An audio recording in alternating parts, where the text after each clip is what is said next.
Welcome to Thoughtful Money. I'm its founder and your host, Adam Taggart. While we talk about money a lot on this program, it's very important to keep in mind that money is a means to wealth. It's not true wealth in and of itself. True wealth is pretty simple when you boil it down. It's having quality relationships, a sense of purpose, and good health. Today, on this special Christmas release, we're going to dive deeply into the first two of those.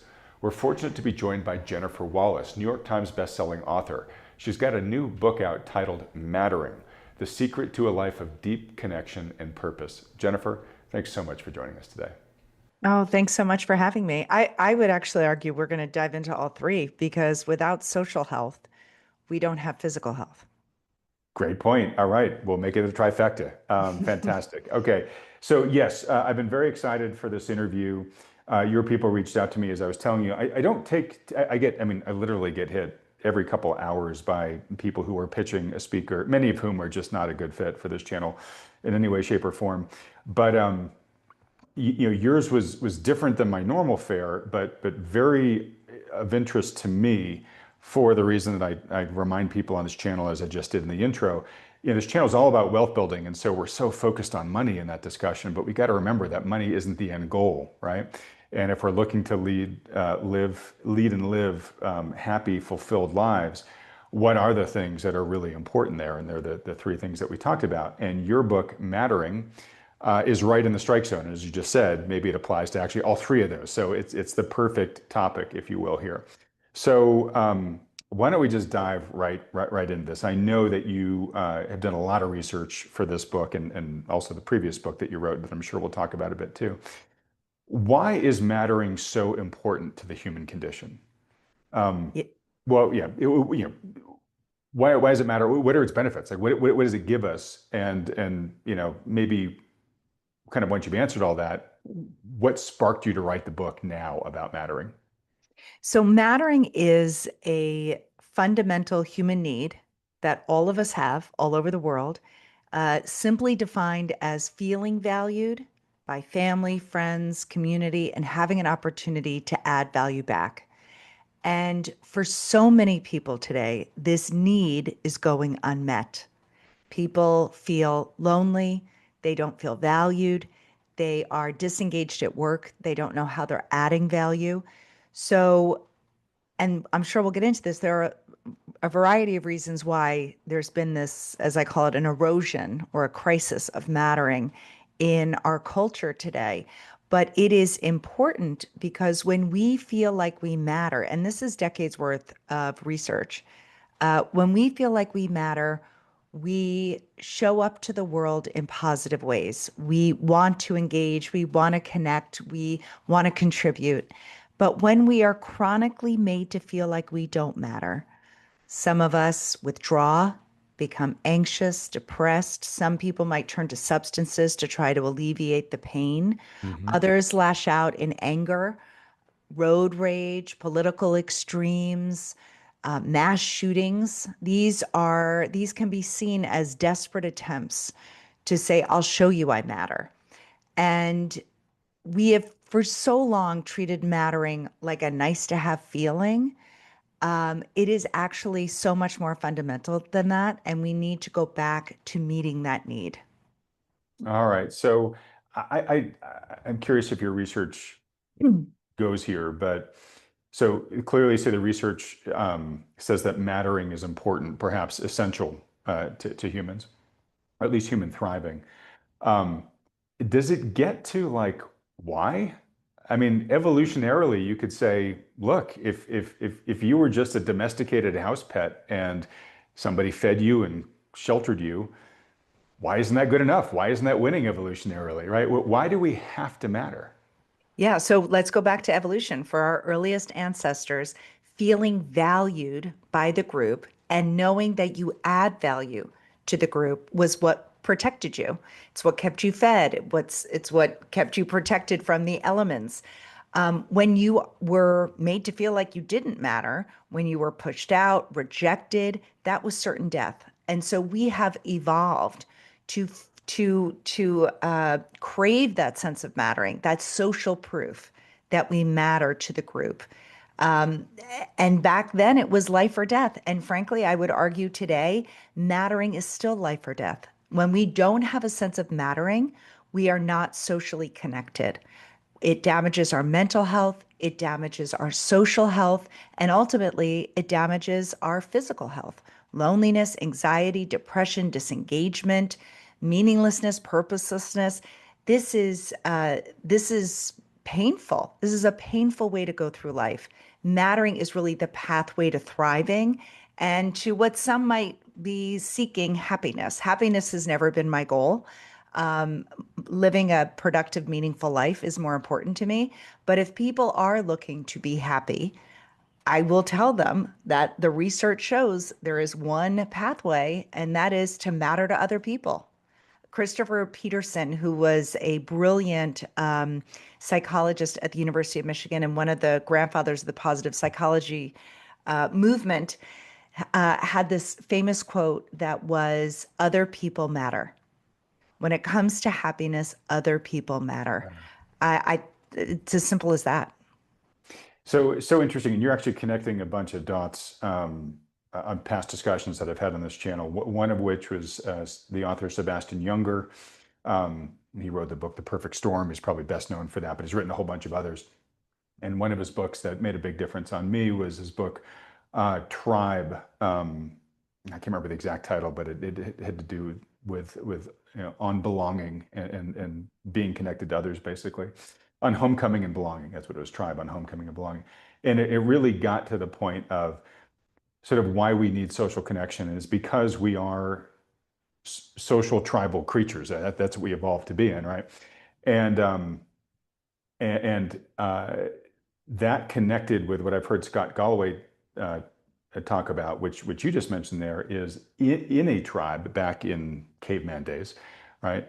Um, if the tribe exiled you, to your point, that was death, right? Like it was an environment where the individual, the solo individual, really couldn't exist on their own. You needed the other people in that tribe to do the things for you that you couldn't, to watch your back against other warring tribes or predators or whatever, or share some of their food when you didn't catch, a rabbit that day, that type of stuff. So to your point, that is hardwired into our psyche that we need to be in unity with the folks around us, but B, if we're not, if we don't matter, if they've determined we don't matter to them, that feels like an existential, not just sense of rejection, but like an existential threat to us living. Oh, You're nodding vigorously as absolutely. I'm saying all this, yeah. Oh, absolutely. I was jotting down notes of things I didn't want to forget to say.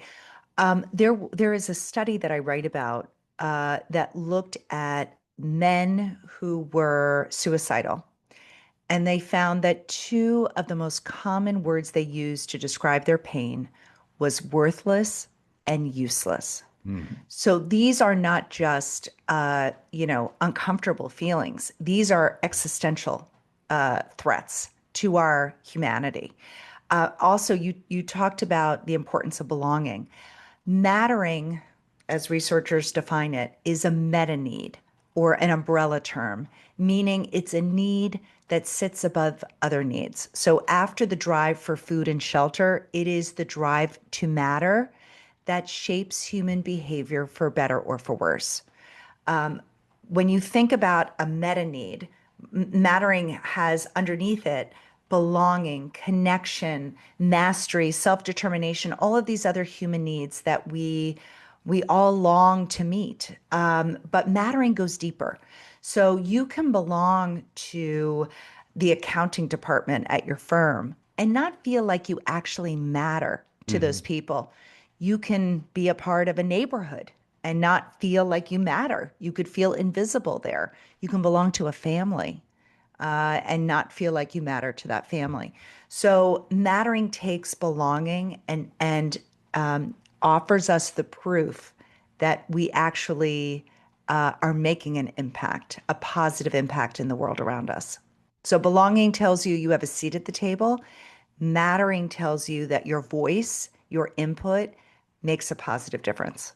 Okay. And to matter, obviously, you need that positive element to it. It's not just enough to be surrounded by others. So here's some challenges in modern society, right?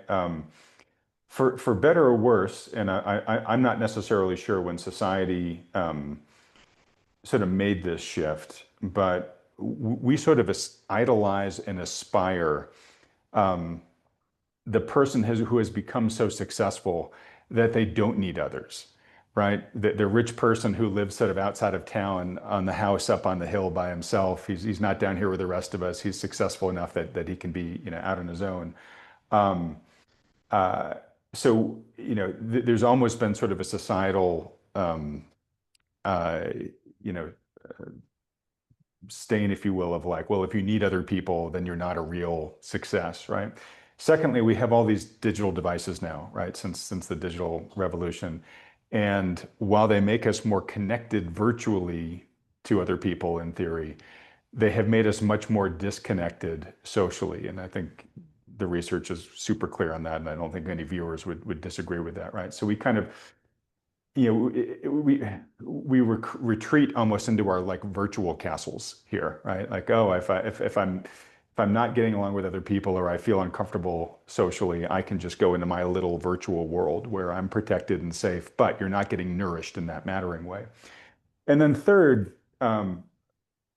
for much of the past century, but it's really been accelerating of late, the workplace has become so focused on efficiency with technology and automation, et cetera, that the role for many people has been compartmentalized, right?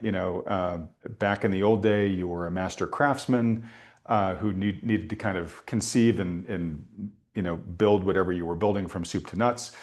Now maybe you're just a bolt tightener somewhere, right? Or you're in the accounting department and you work in just one sort of, very focused task, right? So there's been sort of a diminishment of your ability to matter because you're just doing something that is maybe not quite specialized, but maybe just rote, right? And we've heard this term. I'm blanking on the fellow who wrote the book about bullshit job, the rise of bullshit jobs, but that there's a lot of jobs out there that just kind of feel like make work jobs in society.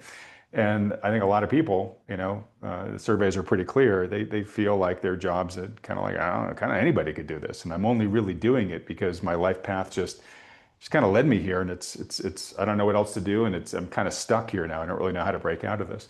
So I'm sure there are other things you could add to that list, but that's already a pretty toxic soup against the individual experiencing a feeling of mattering on a daily basis. I think you've hit on almost all of them. So you talked about the individualism, which really has been an American ethos since the beginning, but Hmm. it has been exacerbated by uh, research. Robert Putnam talks about bowling alone, by the idea Hmm. that we have disconnected from larger institutions. You didn't mention religion. Religion used to be, it's not a panacea, but it was a place, it provided an ecosystem of mattering, values, gathering together, something bigger than yourself, a focus on intrinsic values of wanting to be a good person, of wanting to be pro-social. Those things were rewarded, and selfishness and the opposite of mattering, hoarding, was looked down upon. You talk about tech.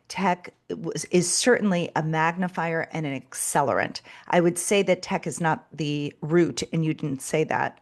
But I think some people think tech is, if not for technology, we would be healthy. No, no, no, no.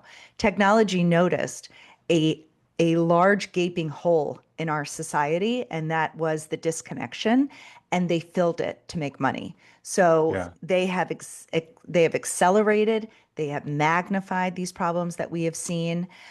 You talk about workplaces. There is startling data about how 75% or more of employees are disconnected and Hmm. disengaged. In my mind, when I think about the importance of mattering at work, and I write about that in my book, this book it is part of it is part of workplace culture, and talks about the workplace, but it's really a book of leadership, I don't call it a leadership book, but it very much Hmm. is a leadership book. And the workplace, mattering at work. When I was interviewing families for my first book, Never Enough, about achievement culture, I was reading the data about, and this is decades worth of resilience research, that children's resilience is rooted on the resilience of the adults in their lives. Hmm. And so many of the adults I was talking about were confessing that they didn't feel like they mattered at work, as you mentioned. They were showing up 8, 10, 12 hours a day to jobs where they felt invisible, cogs in a wheel, crushed by insurance companies if they were doctors in major medical centers. There were, first responders. There were so many people that were talking about how disengaged they were at their workplaces. And what I've come to realize is we are right to sound the alarm of the youth mental health crisis, but we would be just as right to be sounding the alarm at the caregiver mental health crisis. And if we are going to make a dent in youth mental health, I think we need to go upstream, take care of the adults in their lives, and take care of them in places where they spend the majority of their waking hours, and that is at work. So, in my mind, one of the solutions to these crises, is to have a more pointed and intentional, create a more intentional culture of mattering at work. That researchers call it the long arm of the job, meaning that what happens at work does not stay at work. It spills over to other domains. Hmm. So parents go home. They call it proximal separation when you're in the same room as your child, but you're not engaged and attuned to them as you would be if you showed up and felt like you mattered. If you didn't, sort of drag yourself over the doorway threshold after a really wearing, trying day at work. So yes, those are sort of all of the problems. And I think the solutions start with looking at the workplace and being more intentional about mattering at work. I mean, in the next 5 years, Bill Gates, next several years, Bill Gates has predicted, and other tech leaders have predicted, that humans will not be required for most Right. for most from at work, but also just in everyday lives. Humans will not be required for most tasks. So, what happens to mattering when we no longer add value? So that's the question that was in my mind as you were saying, hey, we need to start in the workplace, because I was thinking, well, what happens if the workplace goes away for many people, right? Yeah, I think that is, we talk a lot about universal basic income when it comes to AI, and perhaps the need for that. But I think we need to go even further. We need, that might provide for the food and shelter, but that is not going to provide for the other equally important need, and that is the need to matter. There are great companies that are leading the way in this. I think about Walmart, Donna Morris, who is the chief people officer there, who is being very intentional to be people led, tech driven. So it is being very intentional about connecting employees to their impact, to what they do, the impact on their colleagues, the impact on the company bottom line, their impact to society. So helping employees understand the layers of their impact, I think, will be important. Okay, so a whole bunch of questions. Uh, okay, before we get to the workplace part of it, let's let's just step back at the individual for a second. So I'm somebody who is feeling a real dearth of mattering in my life right now. And maybe I pick up your book, I read it, I'm inspired by it, I want to get more of this in my life. There may be ways to get that through my workplace. But I guess at a more fundamental point, so meaning in work, okay, that's something you want to have. Presumably, there are other elements in your life where meaning matters, and connection to your children is one thing you just talked about, probably to your family and your friends and your neighbors and your community and all that stuff. Um, for the person that doesn't know like where to get started, like I really want to matter, Jennifer. I just Mhm. don't. I mean, it's been so long, or I've been felt so beaten down, or whatever. Like how do I start? Do you have sort of a progression, or at least some easy targets to give people? Yeah, I have a few ideas. Okay. The first one is in my mind, I have a two-question litmus test to direct you towards mattering. So the first question I would ask myself is, uh, do I have people in my life, one or two or three people, who know me for who I am at my core? In other words, do I allow people to know me? Hmm. So that is the first. To feel valued, you have to be known. The second question I would In, ask in, myself, in meaning like you have to do the work, right? You have to put yourself out there. You have to risk rejection or making it awkward, and you have to invest the time to spend you time have and probably to learn about them too and let them be vulnerable in return, right? you have to have a little bit of social courage. Yeah, And social courage can show up in very small ways. So let's go on that tangent first. Well, the two. Let me tell you quickly about the two-question litmus test. sure. So it is, do I have people in my life who know me for who I am at my core? In other words, am I willing to be open and honest and vulnerable with the people closest to me? And then the second question is, do I add value to the people around me, even in small ways? So those are the two things that I would ask myself about mattering.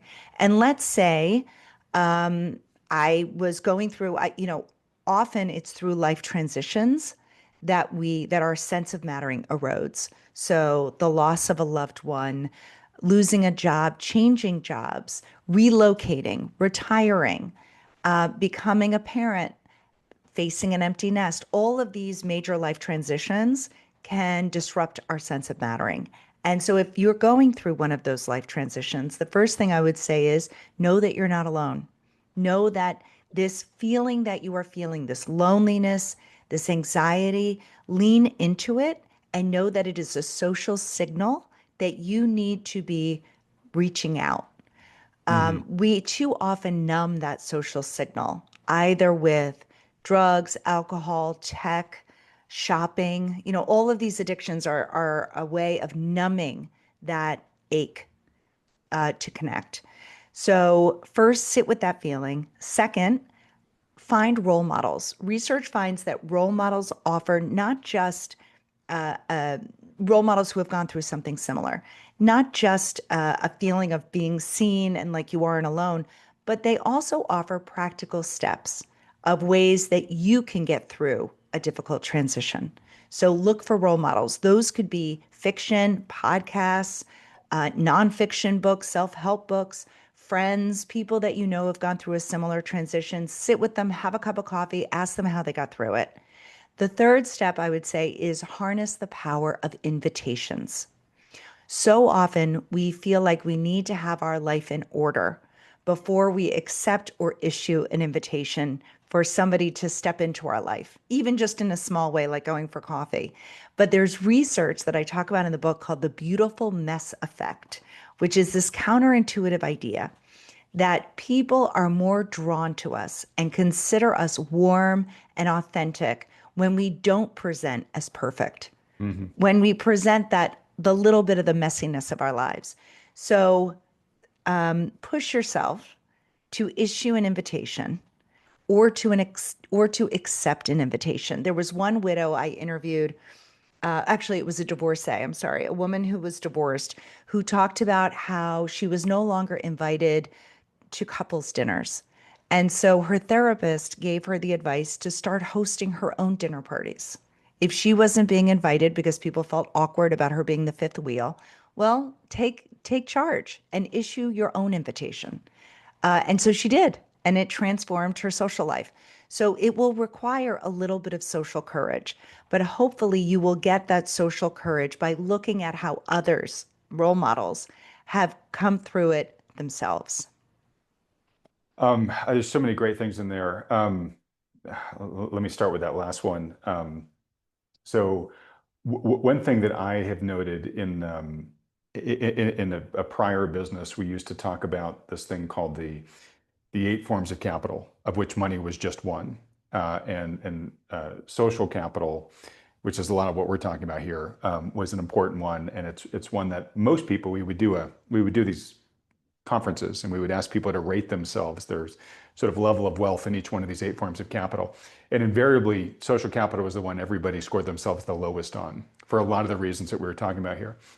And one of the light bulbs we try to turn on there is in today's Western society, um, it's kind of a live and let live society. And there's my neighbor, and a lot of people living in cul-de-sacs who would say, "Yeah, I'm kind of on a wave hello basis with most of my neighbors, and I know like his first name, and I maybe have a sense of what he does, but that's about it. That's all I know about them, right?" And so, in trying to encourage people to become more socially courageous, and because community bonds are basically built over time, you can't just go to a store and buy it off a shelf, right? You have to have these repeated interactions that build trust with people, right? And so what you need to do is you need to create the opportunity for those interactions. And a lot of people just feel really awkward, like, well, I don't want to bother the neighbor, right?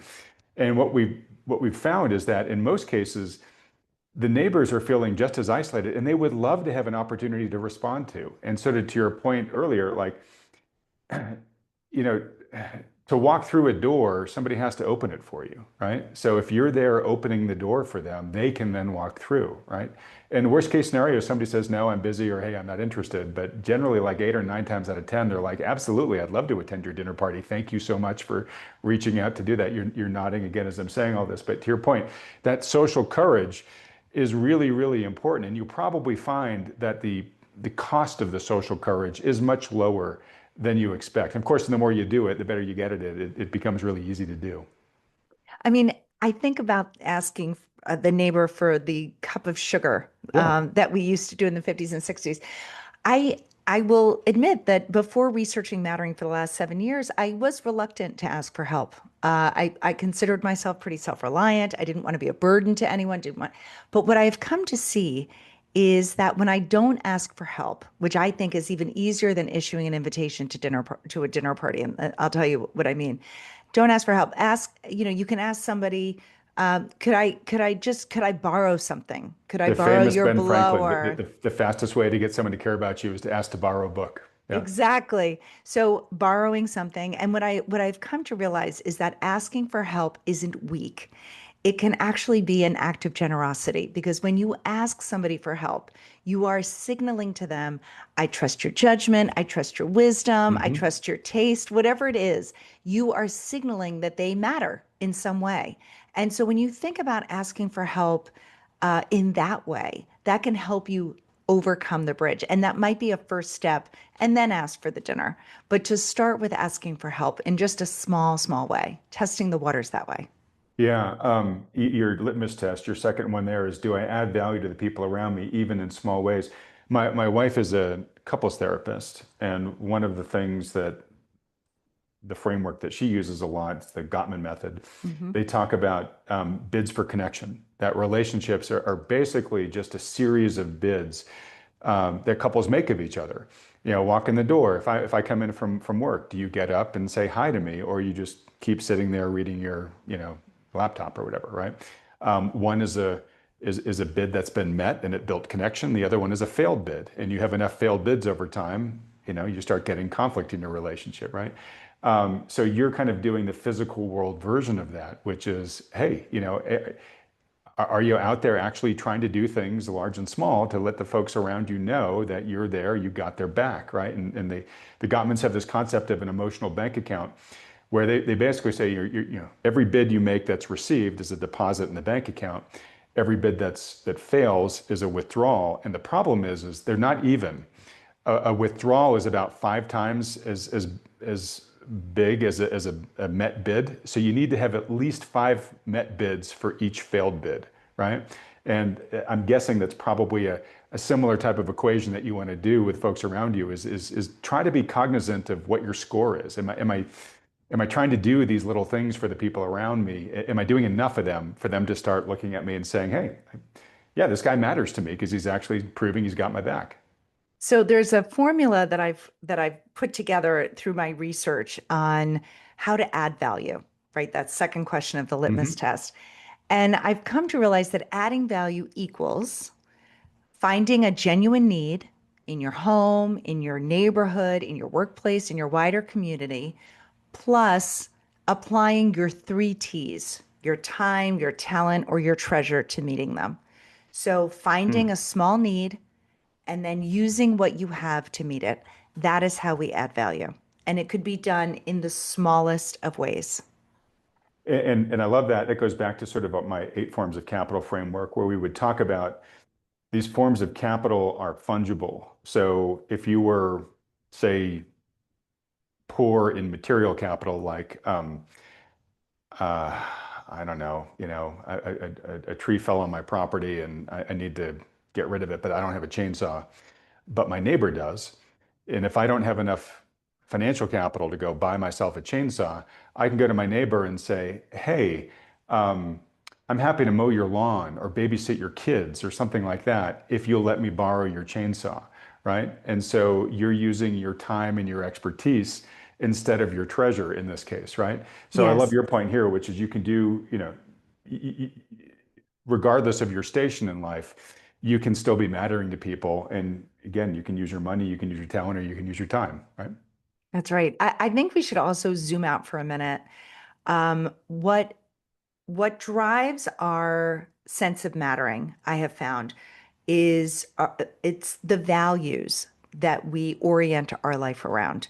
I feel like we need to touch on that just for a second. If I could talk about Absolutely. Okay, so Tim Kasser is this amazing researcher on values. He's been studying values for over 40 years. And he and others around the world have looked at our core values. And to study them, they break them up into two groups: extrinsic values, things like wanting the big job, wanting to make a lot of money, wanting a big house, wanting status, wanting popularity, a certain image. Those are extrinsic values. Intrinsic values are things like wanting to be pro-social, wanting to grow deeper connections with people, wanting Hmm. to be good to the environment, wanting to grow spiritually as a person. Values operate like a zero-sum game.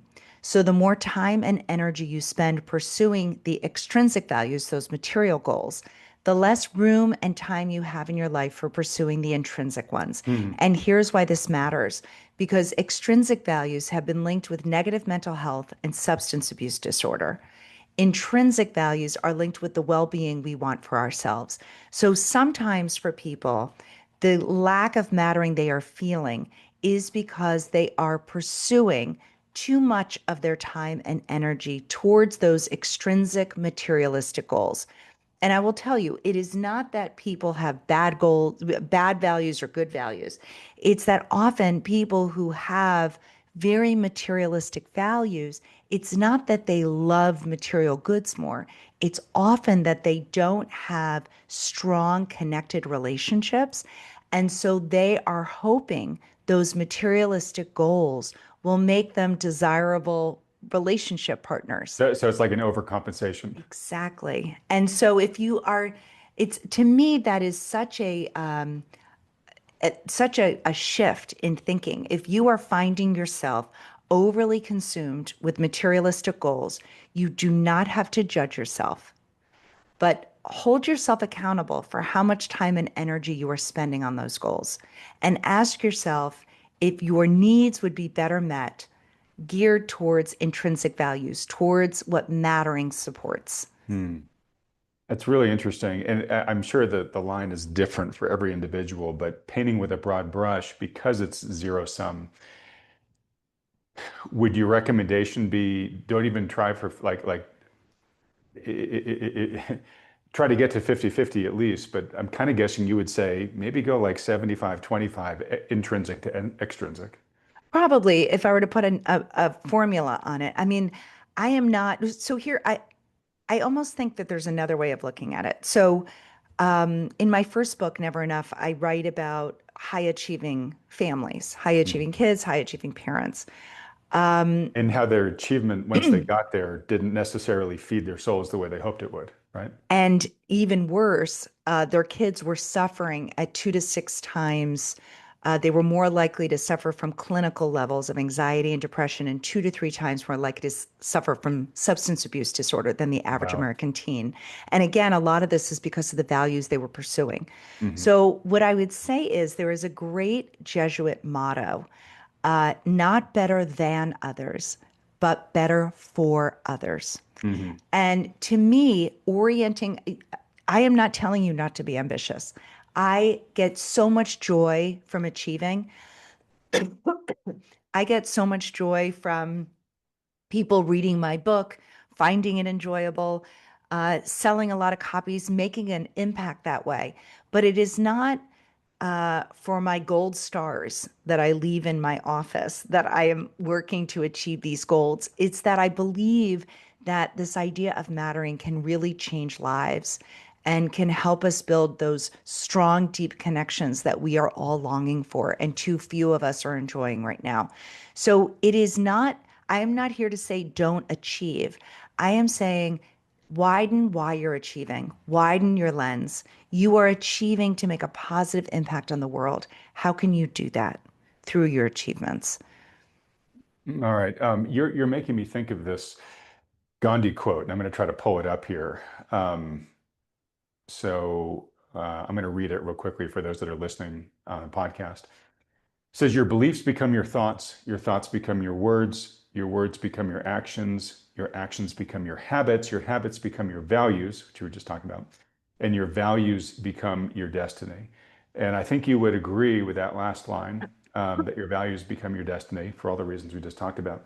Um, but I usually use that quote to take it all the way back to beliefs, which is we develop a sense of beliefs just going through life. What our parents instilled in us, our formative life experiences, things that the world just kind of beat into us by the school of hard knocks.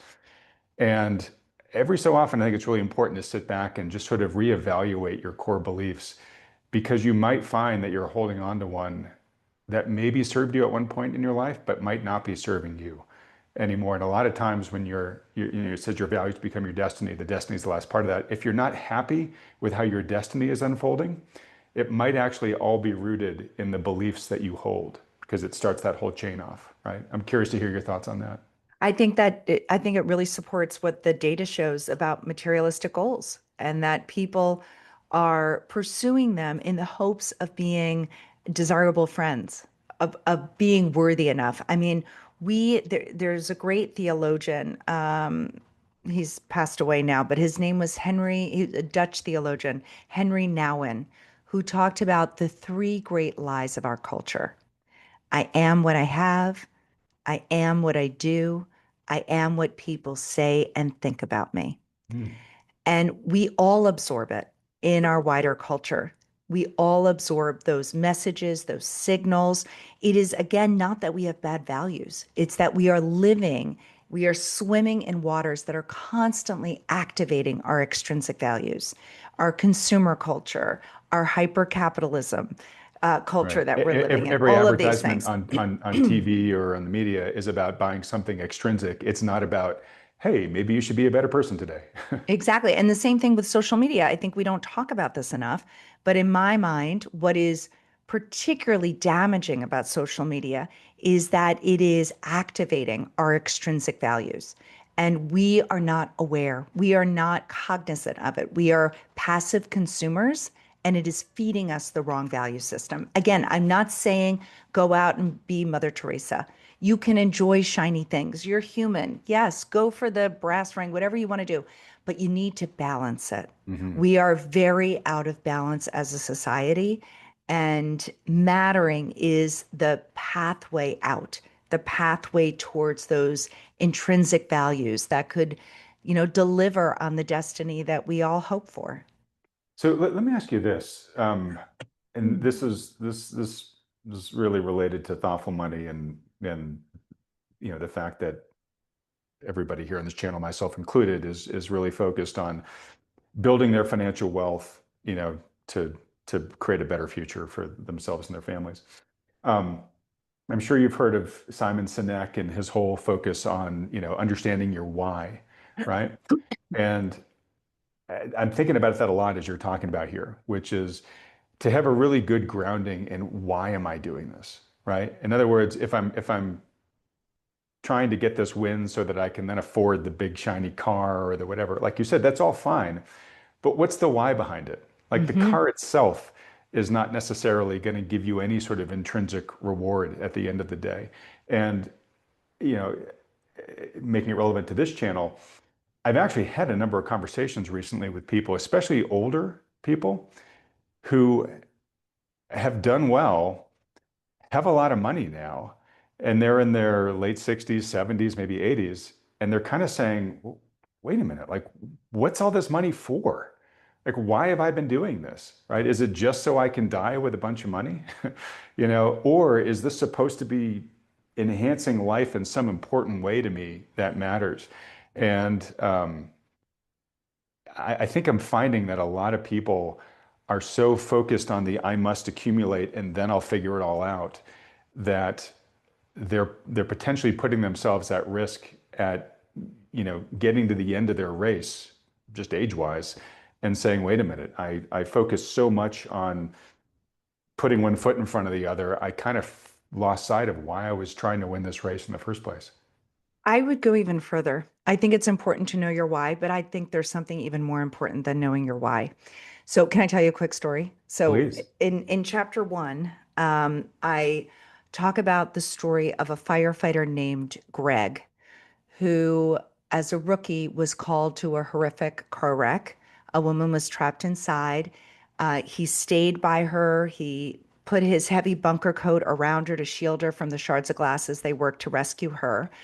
They finally got her out. EMS took over and took the woman to the hospital. And Greg and his crew never found out what happened next. Did the Hmm. woman survive? Did she ever walk again? Did their efforts that night make any difference? They knew their why. What they didn't know was, were they making an impact? So when Greg became a fire chief, he created a system to track the outcomes of rescues Hmm. because he wanted his firefighters to know, what their actions had done. Because what I argue in the book is it's not enough to do meaningful and purposeful work. It's not enough to know your why. You need to know your actions make a difference. You need to know that you matter. And so many of us are walking around here with the why, but not knowing if they are making an impact. And so this is where workplaces can come in and create systems like Greg did in the fire department, where you can let employees know their impact to their colleagues, to their department, to the company's bottom line, to society, really connect people with their impact. If you work in a workplace or you're not working right now, you can also connect to your impact. You can create what one person I interviewed in the book calls an impact file. There's a woman I interviewed who works as a consultant. She saves thank you emails. When she gets press clippings, she'll put them up in her home office as a kind of little trophy wall. This is not vanity. This is about reminding us that what we do is actually making a positive impact out there. So I would say we need a why, but we also need to connect to the impact so that we don't burn out. Greg, the reason I went and embedded with these firefighters for a week was because they were burning out at very high rates Hmm. because they did not know. They were feeling disengaged. They were feeling cynical if their efforts were making a difference. And this system to connect them to their impact made a difference. We also need to connect people to the impact, our friendships, our partners, our children, to let them feel like they matter, appreciate them out loud, say the thing. Don't just thank people for doing good deeds, thank them for being the kind of person who does that. So, Yeah. we all need to be connected to our impact, and life is so busy now. Often our efforts go unnoticed. Nobody closes the loop. Nobody gives thank yous in a way that feeds mattering.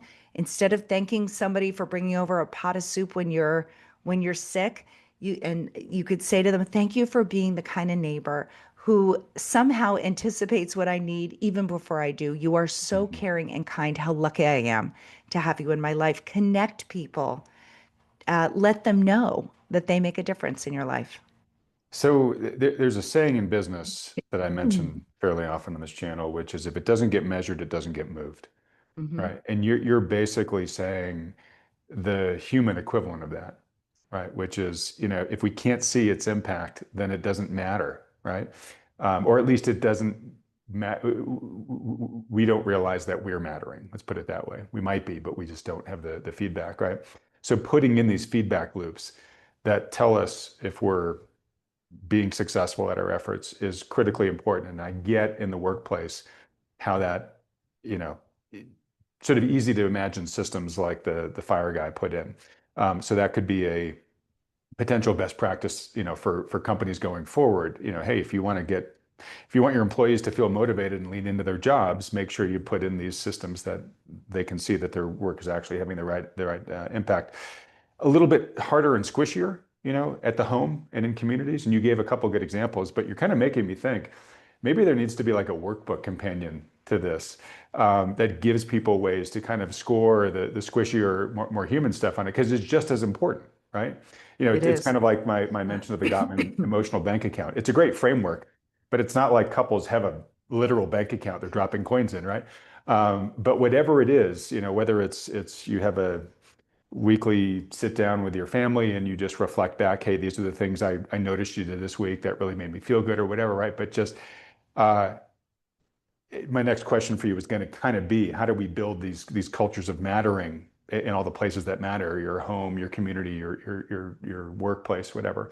Um, might you do a workbook, or do you already have some of these things already fleshed out? So in the book, I get pretty granular, but yes, I certainly am thinking about a workbook companion. There are simple mattering happens in small moments. It's not, yes, you feel it at a retirement party or a milestone birthday when people are giving you toasts, but we need to matter in the everyday. We need those reminders. We need to be connected to our impact. So here's one small thing you could do. If you're after you're listening to this podcast, send a text to someone in your life and say, if it wasn't for you, dot, dot, dot, I wouldn't have had the courage to go on that job interview. Thank you for believing in me, Mhm. even before I believed in myself.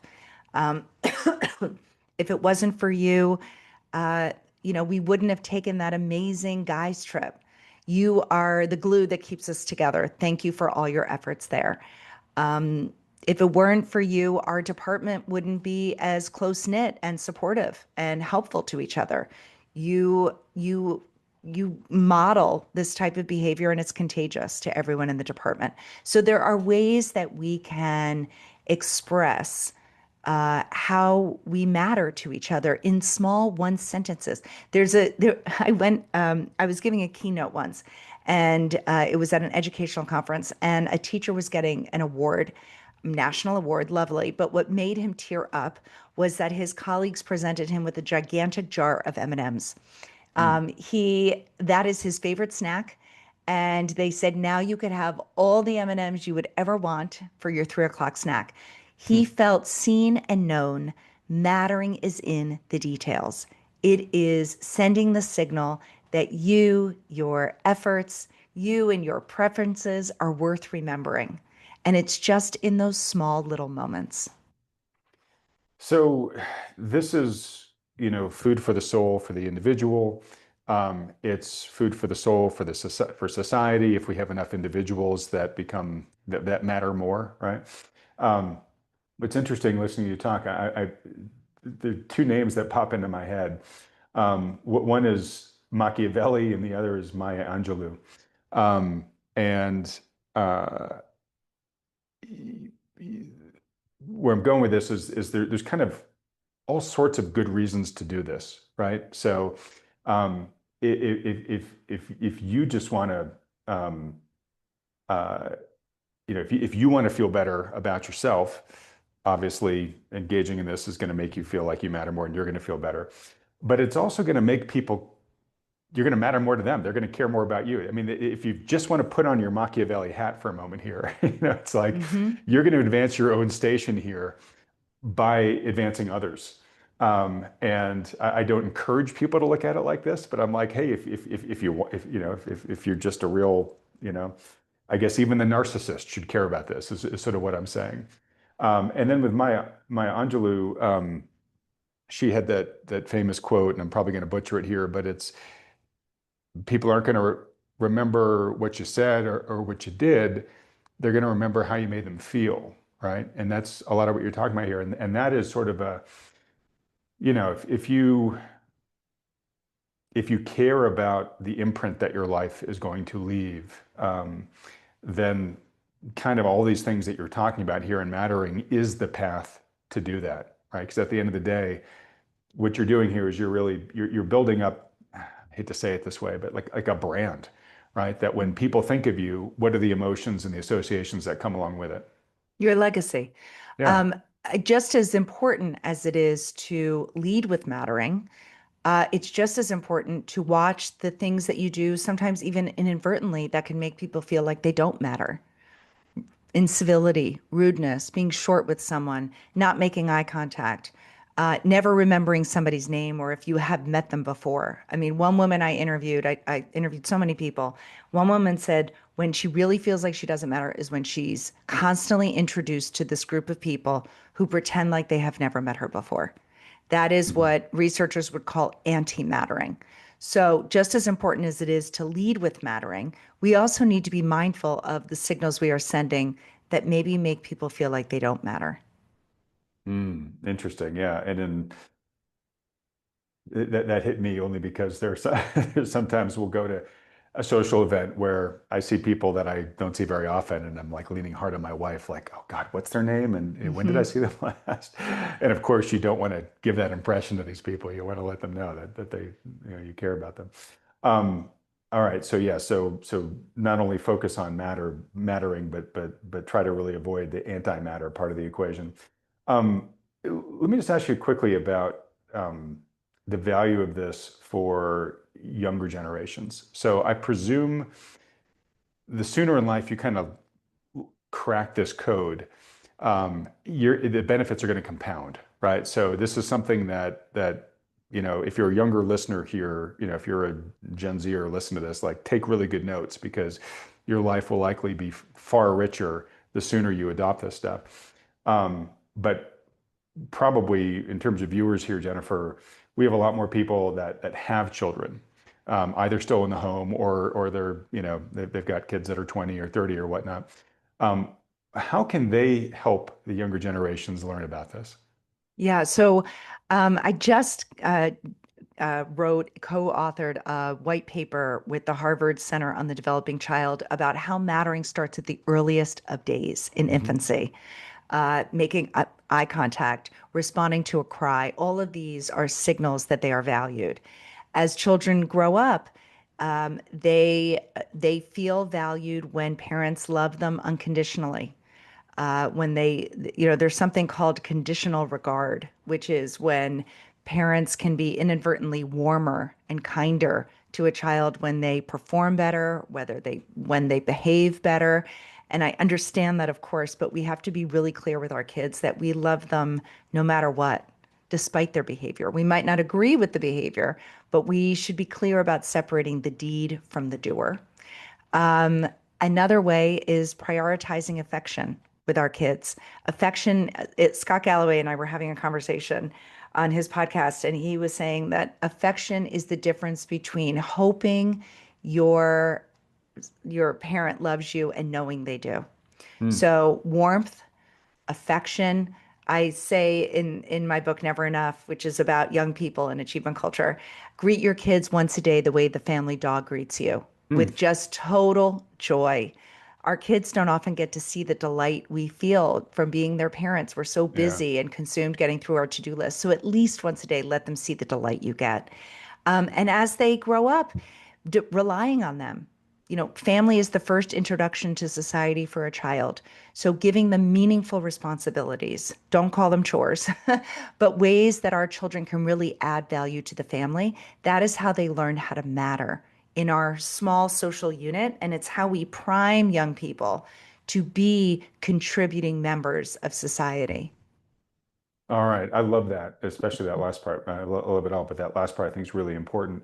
So here's a question around this that I think a lot of parents find challenging. And yes, we should love our kids unconditionally and meet them, greet them like the family dog at least once a day. And I love that, by the way.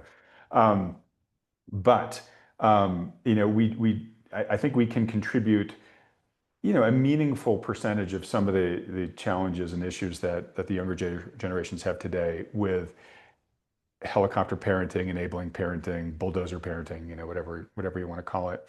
Um, and part of becoming a fully actualized human being is learning how to overcome adversity, right? Learning how to face a challenge, how to fail, how to pick yourself up, dust yourself off, right?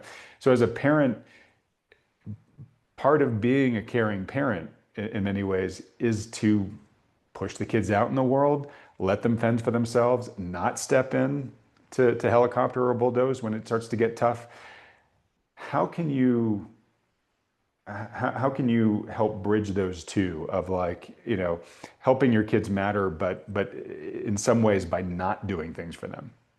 Well, our kids need the social proof that they matter out in the world. So, yes, as parents, we are the primary givers of a mattering mindset and these beliefs.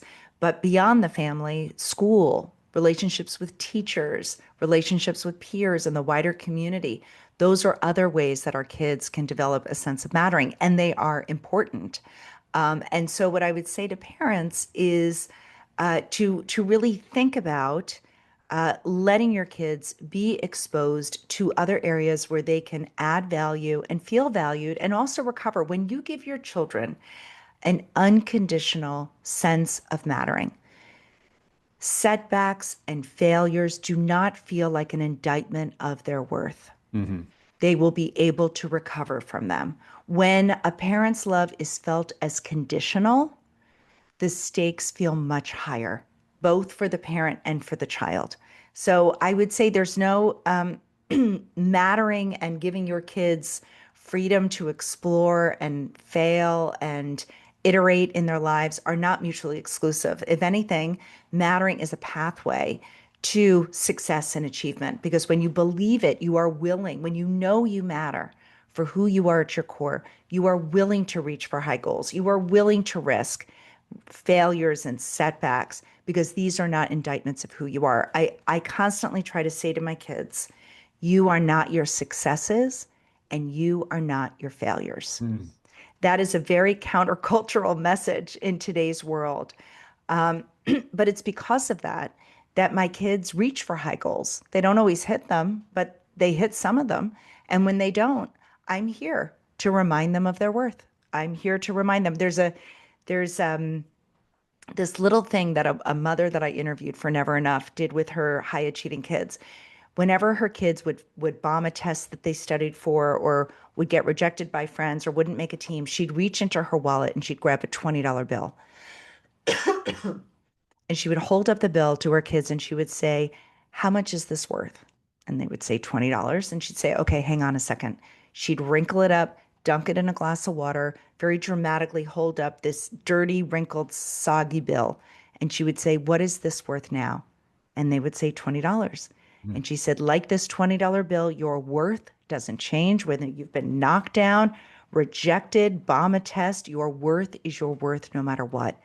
So it is the job of a parent, in my mind, to convince their child of their worth outside of our capitalistic system.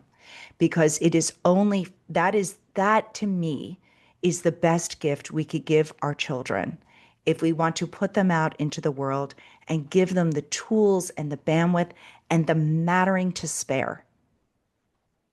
I like that a lot. And this is your 2-point litmus test. Number one is, do I have people who know me for who I truly am? That's really what you're talking about here, right? Hey, you took a risk, it didn't work out, what went sideways on you, but I'm here to remind you, of who you are at your core. Pick yourself up, dust yourself off, go back at it. Exactly. All right. Well, Jennifer, I really love this. Let me ask you this. Two last concluding questions here. Um, okay, so America watches this video and says, Jennifer's got it. So everybody votes to make you empress, and we've got to implement the reforms that you say we should prioritize most highly. What's near the top of the list? I mean, I would be looking at policy through the lens of mattering. So I would be making mattering a public health priority. What does that mean? It means supporting caregivers. It means supporting people in neighborhoods who are knitting people together. It means going into workplaces and talking about the importance of mattering, Putting and in those reporting putting loops that in you're those talking practices. um, and I would reduce the anti-mattering public rhetoric. That I think is so damaging. If we can go upstream and we can feed people a sense of mattering, they will not have to scream across party lines. They will not have to go in with a gun and shoot up a workplace or a school. about. They will know that they matter. They will not have to prove it in those negative ways. So I would make mattering a public health priority, and I would use it as a lens. In any policy, are there people that are going to be left feeling like they don't matter? What can we do about that? Mhm. Can I toss out an example to get you to react to? Because uh, all that sounds great to me, and I think there really is something there about behavioral economist Peter Atwater says, when people get desperate, they act desperately, right? um, and when somebody feels like they don't matter, and again, it carries that emotional weight we talked about earlier of like it's like a threat of death, right? You have to sort of prove to yourself that you matter, and you out of desperation, you can do that in ways that are actually really highly destructive, right? The person that goes and cheats a school or whatever, right? Um, and look, I'm my own personal bias. You don't have to share it. Um, there's a big debate going on in law enforcement, and should we be sending social workers in for certain things than policemen? And absolutely, there are things that probably police people aren't trained in. But at the end of the day, violent criminal, you probably want a cop who knows how to deal with that than some poor social worker that might not be prepared for what might be coming back on that. But that being said, I think if we can catch these things before they get to the point where the person is taking the desperate act, um, we might be able to dramatically reduce a lot of these adverse outcomes that we're currently seeing in society. So, what do you think of the idea of like national service? And I don't necessarily mean military service, although that certainly could be part of it, but like, hey, for 2 years of your life when you're young, you're going to be stationed somewhere doing something that is going to matter to the country's interests. And you're going to be surrounded by people whom you would not normally get to know. You're going to form bonds with them, learn that you have commonalities with all these other people. Would this be one of the ideas in your policy set you might think about? Absolutely, a volunteer corps. I actually had a conversation with the former president of Harvard College, Claudine Gay. I'm an alum, and I was talking to her about, how elite colleges are bragging about being the most rejective. And if we have so many young people who are interested in going to these colleges, why don't we have a year program where they travel as a cohort and they solve or they work to solve a problem in the world and add value in that way and make that part of the college experience. And that way we could educate way more people. And we could be solving for real world problems and we could be feeding a sense of mattering. So, this is something that I have always wished for. And I don't know that we would do it at a national level, although I would love it. But I do think it's something that colleges, could enforce and create these whole new cohorts of people who go out into the world and solve real world problems before coming to campus. So it would hopefully lower the college debt. It would add mattering and value. You would be with your cohort. You would be adding value. I think it's a win-win. She wasn't really interested in my proposal. Well, yeah, it's probably because it's taking money out of the pockets of the institutions that are making a ton of money right now. But okay, I'm at least glad to hear that that resonates with you because that's something that I've always thought was a good idea. All right. Is there anything else that's important to this topic of mattering that I just haven't thought to think of to ask you about yet?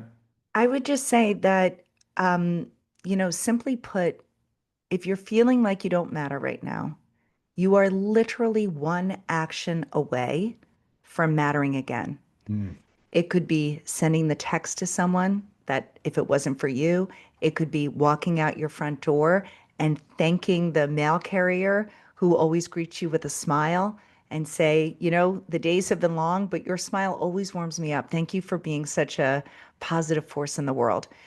The fastest way to feel like you matter again is to remind someone else why they do. mm. Wonderful, wonderful parting advice. All right. Well, look, for folks that have really enjoyed this discussion, two questions.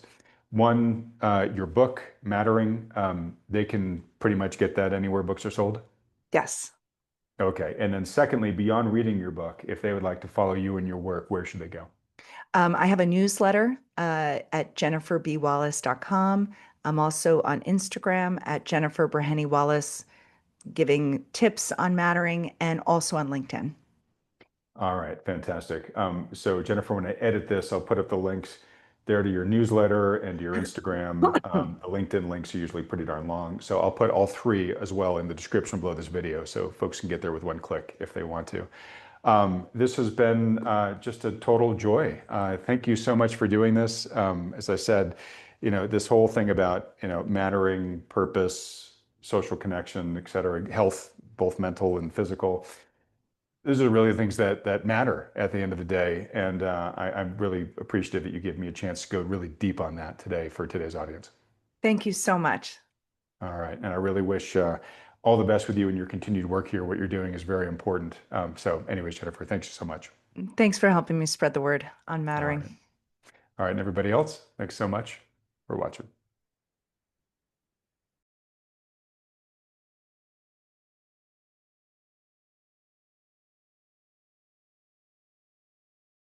I think a jump probably to, I expect conservatively at least 10% more by the end of the year, which would put us at 44, and perhaps 20% more, which would put us at 48.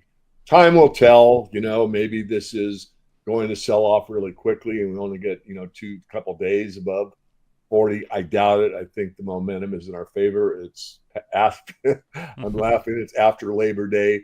Historically, we see strength into the final quarter of the year. We're not there yet, but we're getting there. So and the miners, and I want to talk about that quite a bit, but the miners are something that really are assurance that we're in a true bull trend. I want confirmation. I want not only the miners to do well, I want them to do better than the metals. I want to see that 2 or 3x eventually, where they outperform by a factor of, 3x, for example. So if gold moves up 10%, top tier miners are moving up 30%. Silver is up 42% this year, outpacing gold and marking its strongest 5-year rally, fueled by industrial demand from solar, EVs, and electronics. HSBC raised its outlook, citing a growing supply deficit of 206 ounces in 2025. Analysts agree silver remains undervalued despite big gains, with momentum pointing to $44 to $48 by year-end.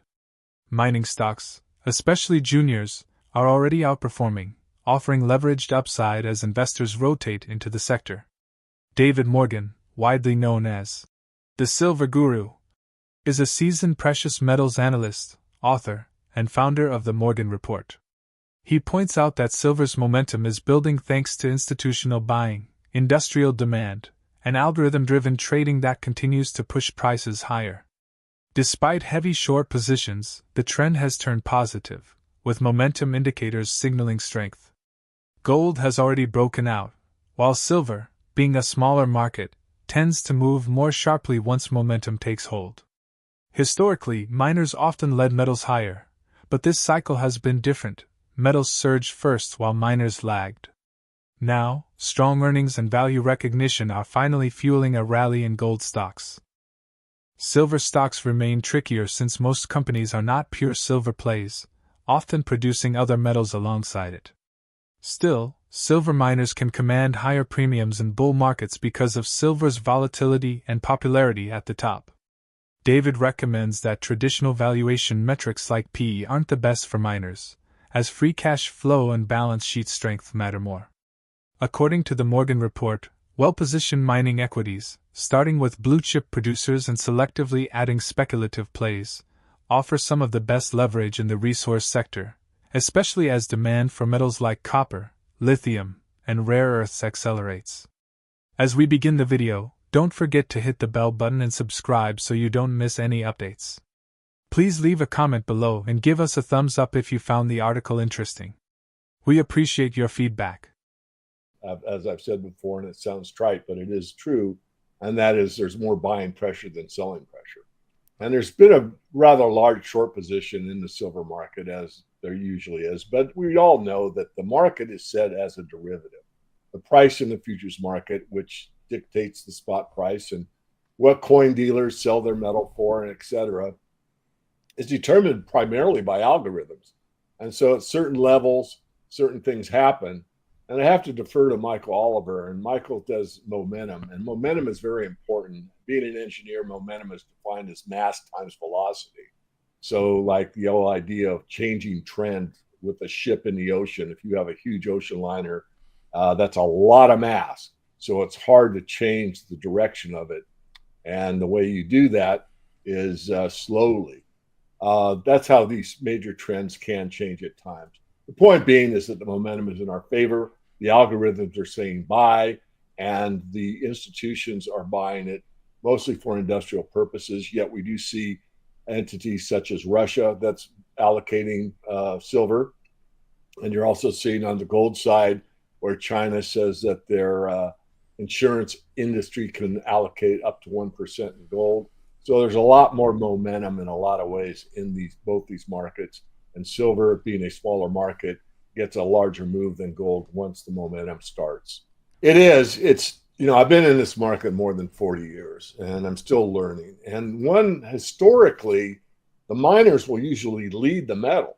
And I say usually because, and that's a tip-off for somebody that's, studied these markets. Like, these gold stocks are moving, but nothing's happened in gold.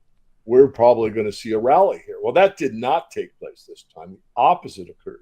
We saw the metals, especially gold, take off, and the miners were lagging. And I think it has to do with a lot of things. But one of them is that the market is much more sophisticated, a lot more computer trading, a lot of algorithms out there that do the trading.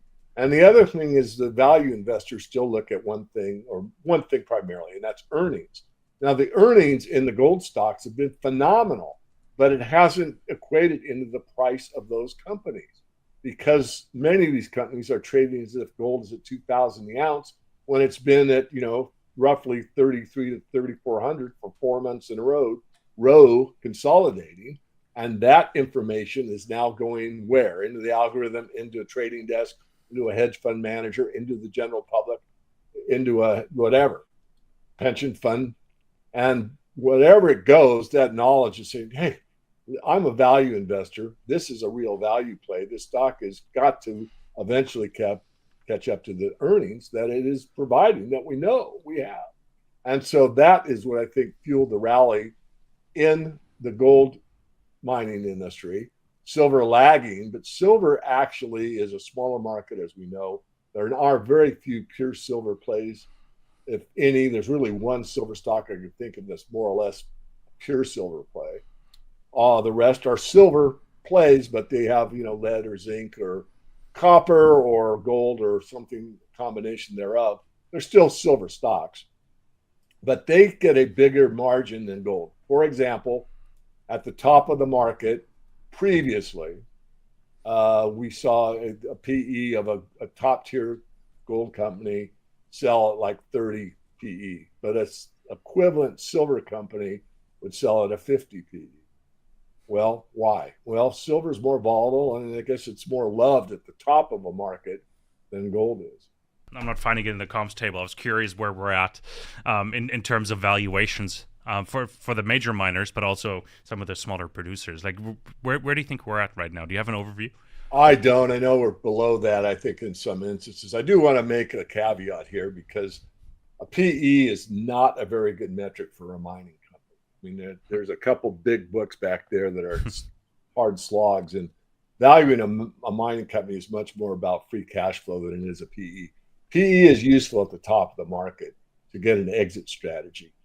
Can be used, but it really isn't like a retail store selling, women's clothing or, grocery store, what have you. It's not a good metric for a mining company, but people use it.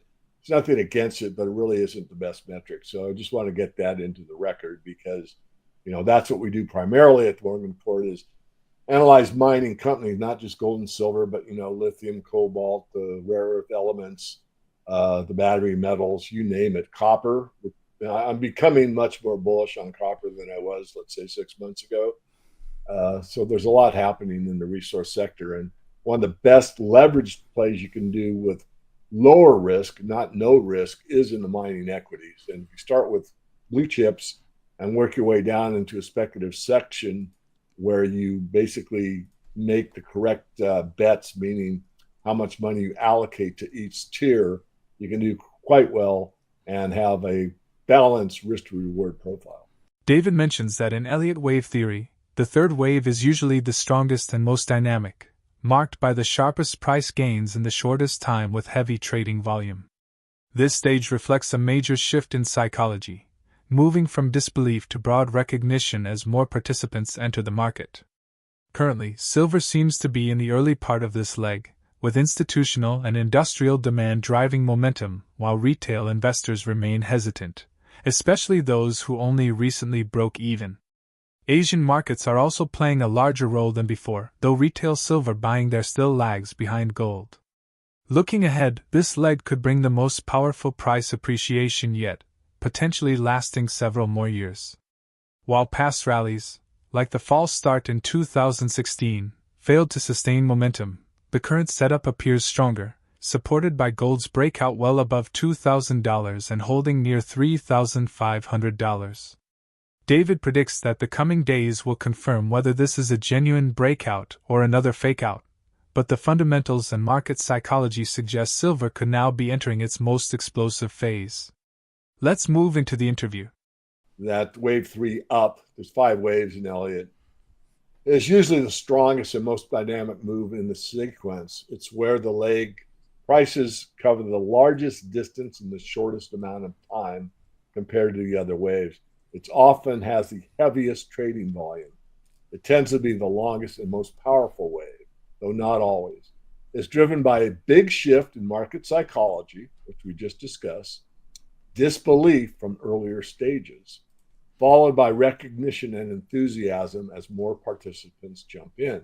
So since I think we're in the beginning of that leg, we're seeing more and more participants jump in, but we still have a fair ways to go, meaning that retail that's given up on silver, maybe not silver stocks, but very few retail investors that bought even in the 30s are buying in at 40.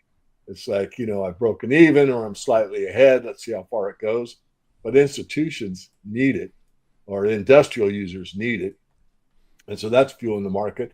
I think the Asian markets are more involved than they were in the past, although silver is not nearly as bought on a retail level in the Asian markets as gold is. Regardless, we're seeing that momentum change. And I do think that we're going to see, as it says, probably the most dynamic move in price appreciation in this last leg up. And again, where does it go? I'll say probably a couple more years. And just to be sincere, I have said, we got a couple years left, more than once, and probably as long as 5 years ago, and I was wrong. But, whenever you stick your neck out, it can be chopped off. But the facts are backing me up now. There was a false start, I believe, in 2016.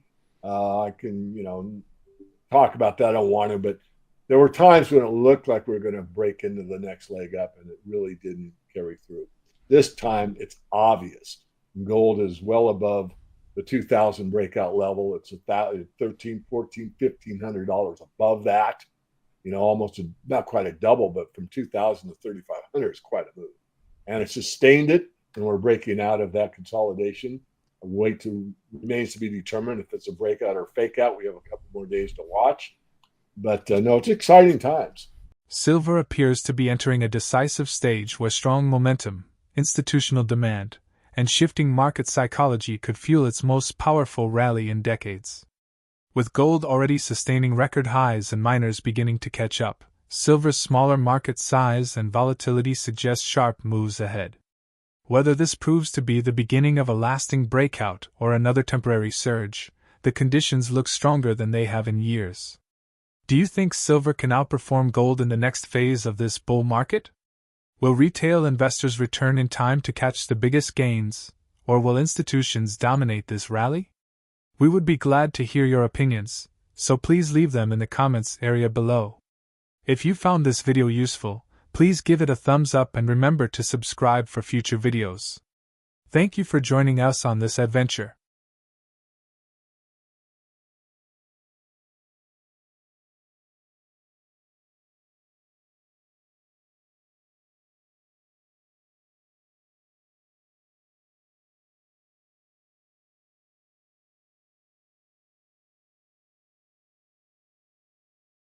Silver is going to fail to deliver. In my eyes, that's within the next few delivery periods. So I think before year end, you're going to see the silver market break. That will immediately spill over to gold. Clearly, China has way, way more gold than they say they have. I think probably Russia too. And just go back to the old saying, he who has the gold makes the rules. And that's what they're preparing for. They're preparing for the dollar/bonds, treasury bonds to implode. I mean, so much is going on under the radar here. And that's probably because a lot of, when you think about the gold that's flowing into China, gold and silver flowing into China, it goes through 42 customs districts, which have 680 individual customs offices. I mean, there's so much fiddle room here. It's unbelievable. Given that failure to deliver is expected to occur during the next few delivery cycles, probably before year-end, the silver market appears to be on the verge of collapsing. The shock would swiftly leak into gold if that were to occur. As the USD and US Treasury bonds teeter on the verge of collapse, China and Russia are likely holding significantly more gold behind the scenes than they acknowledge. While central banks currently hold almost 36,000 tons of gold, making it the second largest reserve asset after the dollar, and, in some ways, surpassing the euro, China is relaxing gold trade regulations to facilitate physical movements. Gold has reached fresh highs due to geopolitical threats, record central bank purchases, and waning dollar outlooks, and a WGC survey indicates that the majority of central banks want to boost gold holdings while cutting dollar exposure. Bill Holter, a well-known precious metals analyst and commentator, with Andrew Maguire, a veteran precious metals trader, highlights that gold and silver are seen as the ultimate hedge because, unlike paper assets, they can't go bankrupt. Recent reports show gold and silver prices are rising due to heightened geopolitical tensions, weak dollar expectations, and inflation concerns. Silver has lagged gold somewhat, but many commentators believe the gap, gold-silver ratio, indicates silver is undervalued. Silver, in particular, looks to be breaking out as China tightens its grip on the physical market, leveraging that position to influence paper trading. For years, nations like Russia and China quietly accumulated metals to avoid direct confrontation, wary of U.S. military power that historically enforced dollar dominance, examples being Saddam Hussein and Gaddafi, both eliminated after pushing for gold-backed alternatives. Dalio warned the U.S. economy is showing signs of a financial heart attack, driven by rising debt costs, citing its history of rising in crises and protecting against currency devaluation. As we dive into the video, don't forget to hit the bell icon and subscribe so you don't miss any updates. Gold and silver, and the reason being gold nor silver can bankrupt. They are money themselves. They cannot bankrupt in a world that is bankrupting. Absolutely. And I think if we can revert back to silver for a minute, because what we're seeing here is a huge, long-awaited breakout. And I mean, obviously, we all know that China has been in the driver's seat for a long time, and they've been playing the arbitrage trade and, being in control of the physical side of the market. They could arbitrage the paper side. But essentially, what we're hearing is, hey, gloves are off now. And especially after Trump's most recent BRICS attack on the BRICS, like clearly putting the BRICS in the crosshairs with tariffs, and then most recently some very odd statements that he made after the SCO meeting. Your comment, the gloves are off. I think that's up until this point. I mean, it would be extremely easy to break the Western financial system with $5 or $10 billion. I mean, if you went into COMEX and LBMA and said, "Here's $10 billion, I want metal," it'd be over. There's no way to deliver that kind of metal short term. So it would break the markets. In the past, I want to say that Russia, China, the rest of the world were being polite because they didn't want bombs raining down on them. One of the big things, the reason the dollar has been the reserve currency for so long is the U.S. military. Basically, we forced the world with threat of the U.S. military. If you don't use dollars, I mean, look at Saddam Hussein. Look at Gaddafi. They both talked about, 15, 20 years ago about doing a gold-backed currency. And what happened? They were killed. In the past, countries have seen, those two examples, Gaddafi and Saddam Hussein. They saw those examples and said, well, yeah, we'll just buy it quietly. And now that the war of words is on, it would not surprise me to see either a country or countries together step up. And the Achilles heel to the Western system is the fractional reserve nature of the entire system. But the way to expose that is just create a failure to deliver in either silver or gold, and it'll be both within 24 hours. If either goes, the other's going to go within virtually immediately. So they're at the point now, like you said, the gloves are off, and money is just flowing into, whether it be the physical metal itself or even the leveraged contracts in the West. You're seeing foreign nations buy those. And I think most recently, and I know we're recording this on the 3rd of September, so it's not really a time-sensitive thing we're talking about here, but essentially what just happened, and I don't think this is clearly not going to change, is that it's quite clear from Trump's comments that the SCO meeting between these major hubs that you're talking about, and military powers as well, really ruffled the White House's feathers here. And they're not handling it very well, because basically, I guess really, I mean, maybe I'm naive to think, wouldn't it be better to have a multipolar world where you take all the barriers down? But I guess US dollar hegemony is the problem here, is it? Well, that's the problem that the rest of the world sees. The rest of the world wants to get out from under Uncle Sam's boot, if you will, by using dollars. They don't want to use dollars, and they'd prefer not to be in the SWIFT system. I mean, ask Vladimir Putin. The U.S., the West, stole 300 billion plus of U.S. treasuries going back to, 2023, October 2023. According to Bill Holter, cryptocurrency was created as a diversion from gold and silver, which are the real alternatives to the dollar. Since silver was designated a key mineral in the United States, its significance has increased, potentially limiting world supplies and retaining domestic production. Deficits are growing as Mexico's output declines and industrial demand for electronics, EVs, and solar rises. Silver may also be withheld by nations until prices significantly increase. By 2026, analysts predict prices to reach between $40 and $52.50 per oz. However, since no fiat could purchase gold and silver in the event of a currency collapse, they might become invaluable. Let's shift our attention towards the interview. But I believe that the crypto market was created as a pressure relief valve from gold and silver because they are viewed as an alternative, a dollar/currency alternative.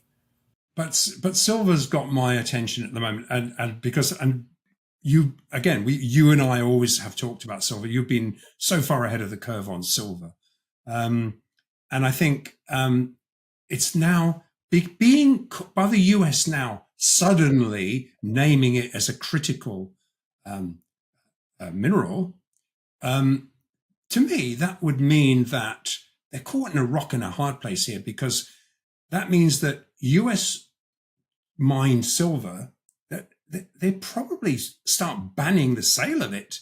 It has to be bought internally, perhaps. I don't know. What's your thoughts? Because to me, why would you allow a critical mineral to be sold? Right. Well, I mean, look at it this way. Naming it as a strategic mineral or strategic metal automatically creates the demand of whatever the government's going to buy. And it automatically reduces the supply available to the market because that supply is being bought up by the government. So you've already got a disastrous supply-demand equation. They just poured gasoline on that fire. Yeah, and of course, what you essentially were saying here is that every other central bank, every other sovereign, everyone else is going to say, well, I'm not selling my silver at this price. I want a much higher price, and I don't quite know what that is yet. The much higher price, I made the comment before we started recording, be careful what you wish for. Yes, yes. When we go through $50, and that's if markets stay open. I mean, there could be a failure to deliver, this month. I mean, who knows? But once we get through $50, you've got people talking $100, $200, $600 silver. There's really, in today's world, there is no way to project a number that gold or silver can go to. And I mean, the reason being, the parameters are zero and infinity. And the reason infinity is a parameter is because if a currency goes to zero, then it is priced at infinity in that currency. In other words, no amount of currency can buy an ounce of gold. That currency won't be accepted. And that's where we're headed on a global basis. I mean, if you think that the US dollar can collapse, crack up, and the system remain running, that's not going to happen. It can't happen. Could the long-awaited decoupling of paper and physical prices be triggered by a real failure to supply silver on COMEX? How long before gold officially threatens the dollar's position as the primary reserve asset if central banks continue to reduce their exposure to the dollar? If you enjoyed the content, please like this video, subscribe to the channel, and press the bell icon for timely updates. We appreciate your support, and thank you for being with us.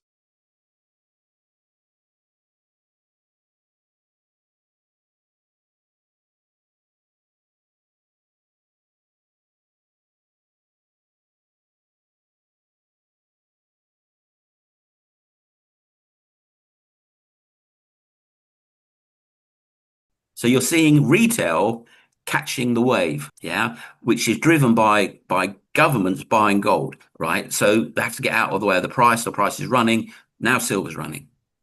So that is what's going on. The question is, where's it going? And when I look, when is the situation with America, which is effectively saying it's on the warpath? Right. Yeah. I mean, China's saying, we're just growing, we get bigger and more powerful. We've got 4 times more people than you, and give us 10 years, we'll have as much money. So we'll have 4 times as much money as you. We're the superpower now. And America's going, hold on a minute. No, we're in charge here, and stop that.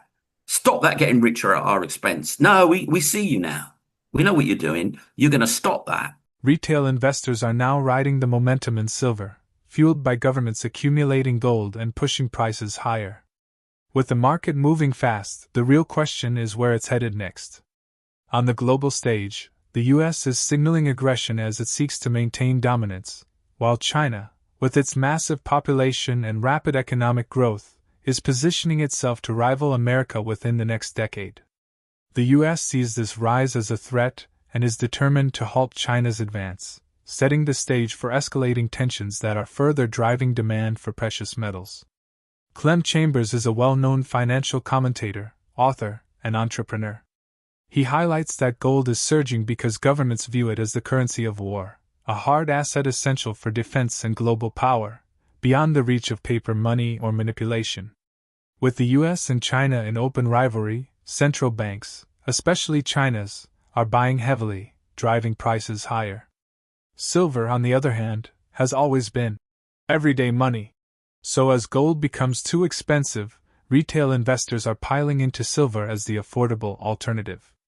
Together, this creates a chain reaction where governments fuel gold, retail fuels silver, and institutions can't stop the momentum. For additional information, view the video. Please subscribe and like the material if you enjoy it, to receive the latest updates. Well, hold on a minute. Gold is a bit expensive now. What? $3,500 an ounce? That tiny little fleck of gold. And silver, I can buy a sack of it. I can buy a load of old quarters from 1935. And by the way, if the world did end, I can go to my neighbor and say, see that chicken? I've got a silver quarter for you. I'll buy it. You can't do it with gold coin, can you? So anyway, the old currencies apply. But silver, see, gold back in the day was not money. It was currency. You have a few gold coins. You put them under the floorboards. It's not everyday money. You don't walk around with it. Now, if you think about gold, silver, copper, gold is for your cash, your wealth, or whatever counted for banking. Actually, put it in a bank, literally, bury it underground in the corner of your house. That's how they used to do it. Silver, now that is purse money. That's wallet money. You carry that in a little sack which you tie to your pants. Okay, right. So you don't really lose it because it's in a purse. You might bury the purse if you're having a problem. It might split. It might all fall out. That would be a pain. But you put the copper in your pocket. That is pocket money. So you've got pot money, purse money, and you've got pocket money, right? Which is why if you go treasure hunting, you will find infinite quantities of copper because it was in the pocket and easily lost. Right. Yeah. So that is a hierarchy of metals. Yeah. So gold is for cashing. Silver is for high-ish value transactions. Yeah. So that's why it's retail. That's another reason it's retail. So anyway, a retail looks in and goes, look at that gold go. Oh, I'll buy silver. And that's what you're seeing now. Right. So you're seeing retail catching the wave.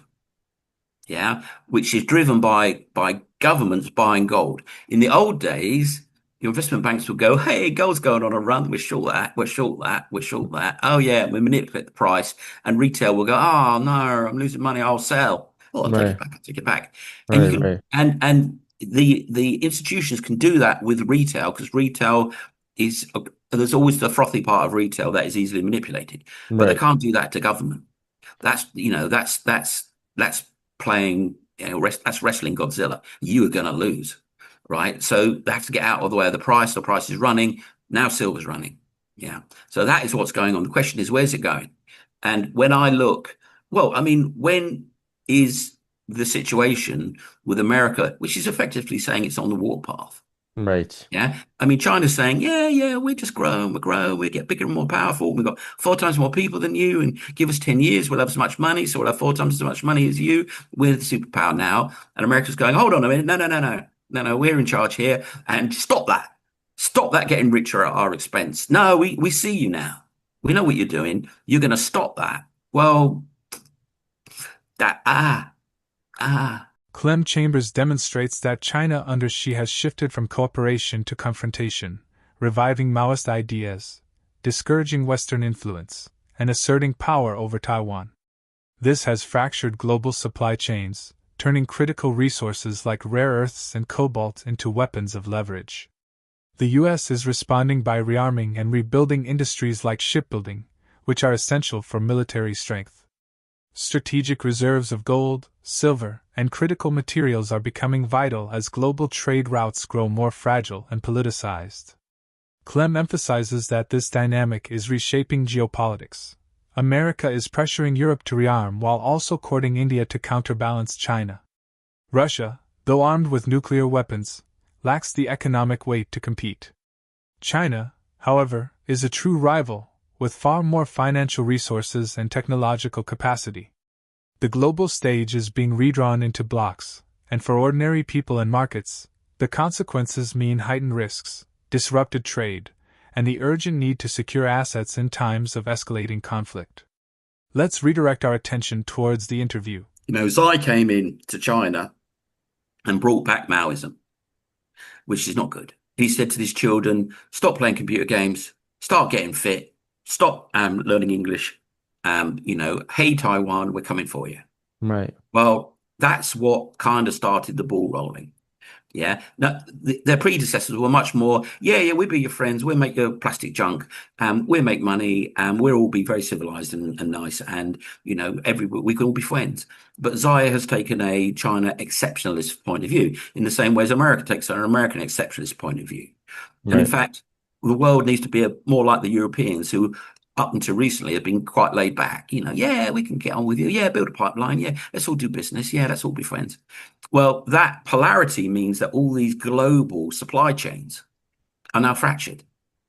Yeah. Right. So you can't actually rely on your cobalt flow anymore or your rare earths anymore. And that's the base of your economic pyramid. And whereas before they were commodities and they just got loaded up to ships and sent to wherever they needed to be, and everybody was, relatively reasonable with each other. Now it's like, oh no, you can't have your rare earth. No. We've weaponized it. No. See how far you're going to get with your business without our rare earth. Oh, cobalt. No. So now countries basically have to build up strategic reserves of all sorts of critical things. And silver is good.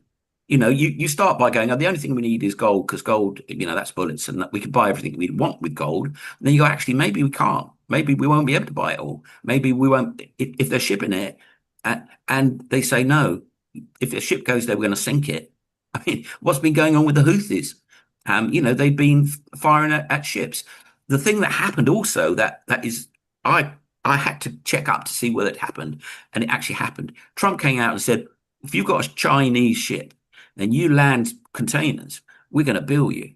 We're going to bill you 2% of the value of those containers when you land. So if you're a container ship built in China, that's a $7 million bill just to pull up at the port. Wow. Yeah. And that's so that people buy American ships, not that America makes many ships just yet, so that the ship industry in America will take off again. And why do they want shipbuilding in America? Well, if you can't build ships, you can't build battleships, can you? Yeah, you can't build all those Liberty ships that were built in the Second World War to ferry all that important equipment around the world as you're fighting World War III. Right. Oh, oops, I can't build ships. Oh, well, actually, maybe we'll build a few shipbuilding. Oh, I can't build ships because I haven't got any iron. Oh, still. Oh, no, and I haven't got any I've got no rare earths. I can't build any planes. Yeah. So that is what's driving all of this. It's basically America rearming. Wow. And yeah, exactly. And it's not good. It's like, okay, you could say they have to, they need to, they must. Okay. I'm not going to argue with that. But what that actually means in reality to people like us, and to the markets and to the world economy, and what is the denouement on that? Normally, these things don't suddenly heal themselves and everyone's friends. That is dramatic, absolutely dramatic. And that drumbeat, I mean, when they had that speech in Europe, it was like, oh no. And then you go, well, I'm just being paranoid. I'm old and I'm paranoid. Oh no, they've done something else. And every dot on the map, it only makes sense when you see it as America rearming. Right. And they've told Europe to rearm. And Europe is rearming. Well, that's not good. I mean, okay, forget it. Maybe it's great. I mean, maybe I'll be, old enough I won't care that there was World War III started. But And maybe I'll make so much money, I'll be in Chile and drinking red wine, crying, but I'll be far away. But nonetheless, it's not, I can't change that. The only thing I can do is look at it and see where there's real returns to be made to Right. secure myself and my family.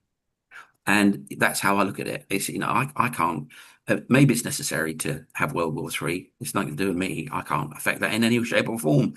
But there you are. There is that drumbeat. And they might stop. After all, somebody wants a Nobel Prize. Maybe China is too fragile to get into this Cold War conflict. Maybe it's Russia versus America all over again. Maybe it isn't. Whatever.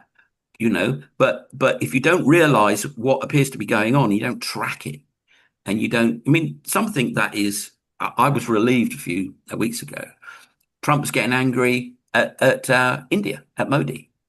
Yeah, I heard about that. Yeah, but you realize the moment America starts sucking up to India, that is very, very bad. Because in a global conflict, it's China, India, Russia, and America, and Europe, right? India is a major player. Now, they historically go, nothing to do with us. No. Nothing to do with us. Nothing to do with us. So, but if America is really accelerating, it has to make India either neutral or their friend. Because then it's China and Russia. Well, Russia's nothing.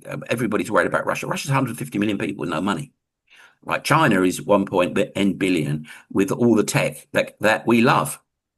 I mean, Wow. forget Russia. Yeah. Russia is, not a thing really. I mean, it can nuke everybody. That's the thing it's got. But you take away its nuclear, what has it got? It's got no money. It's got hardly anybody. Yeah, 150 million people versus 500 million people, $7 million GDP versus a $35,000 GDP per head. It's like Wow. 1/18 of the economic power of Europe, Yeah, it's a without big even difference. factoring America in there. Yeah. But China's a different matter. China's got more money, literally more cash. In dollar terms, it has got twice as much cash in dollar terms in America. Wow. So if you counted up, if you stacked up all its yuan, and you said that's that much of dollars, and you stacked up all the American dollars in existence out there in circulation, it's got twice as much. Yeah, you fly into Shanghai at the airport, and you fly into JFK, and you think JFK versus Shanghai airport in a battle. There's only one winner there. In short, the world is entering a new era where gold and silver are not just investments but lifelines in a fractured global order. As nations rearm and tensions rise, precious metals are gaining renewed importance both for governments seeking power and individuals seeking protection. The momentum in these markets reflects not just financial trends but deep geopolitical shifts that will shape the decade ahead. How long can central bank demand continue driving gold and silver higher before retail investors face a major correction? Could rising geopolitical tensions accelerate a shift toward a new monetary system backed by precious metals? We'd love to hear your thoughts, so share your comments below. Don't forget to subscribe for more content and hit the like button if you found this video valuable. Thanks for being part of this journey with us.